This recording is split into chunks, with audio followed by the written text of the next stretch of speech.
Welcome friends. আর রাজ্য সরকারি কর্মী শিক্ষক সকলেই দেখে রাখবেন ডিএর গুরুত্বপূর্ণ আপডেট। আপনারা জানেন গতকালই আমি দেখিয়েছিলাম যে রাজ্যের অবসরপ্রাপ্ত কর্মীদের অ্যাকাউন্টে ঢুকছে বকেয়া ডিএ কোন পিরিয়ডের না 2008 থেকে 2015।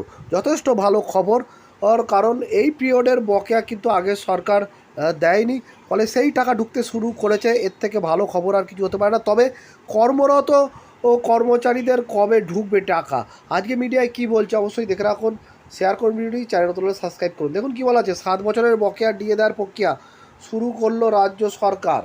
অবশেষে ভাগ্যের চাকা ঘুরে গেল বাংলার অবসরপ্রাপ্ত সরকারি কর্মীদের। পঞ্চম বেতন কমিশনের বকেয়া বর্গ ভাতা বা ডিএ দেওয়ার প্রক্রিয়া শুরু করলো পশ্চিমবঙ্গ সরকার। হ্যাঁ, নবান্নের সূত্রে এমনটাই জানা গিয়েছে।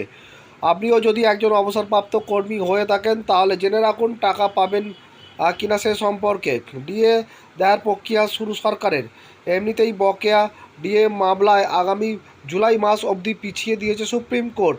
এদিকে 30শে মে নবান্নে মুখ্যমন্ত্রী শুভেন্দু অধিকারীর সঙ্গে রাজ্য সরকারি সংগঠনগুলির বৈঠকের কথা থাকলেও তা হবে না। এই বৈঠক আগামী 1 জুন 2026 হবে বলে খবর।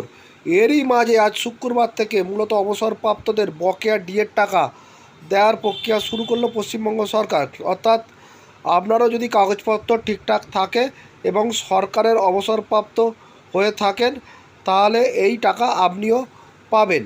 আপাতত 2008 সালের এপ্রিল মাস থেকে 2015 সালের ডিসেম্বর মাস অবধি সকলের যে টাকা বকেয়া রয়েছে সেগুলো অবসরপ্রাপ্ত কর্মীদের অ্যাকাউন্টে পাঠানোর প্রক্রিয়া শুরু হয়েছে। অর্থাৎ 7 বছরের বকেয়া মিলবে। যদিও এই টাকা কিন্তু সকলে পাবেন না বলে খবর। কর্মরতরা কবে থেকে পাবেন, রাজ্য অর্থ দপ্তর সূত্রে খবর।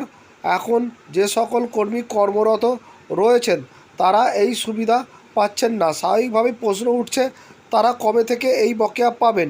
আশা করা হচ্ছে আগামী 1 জুন নবান্নে যে বৈঠক হবে সেখানে এ বিষয়ে সরকার ও সরকারি কর্মীদের মধ্যে আলোচনা হবে। তারপরেই সরকার টাকা রিলিজ করতে শুরু করবে।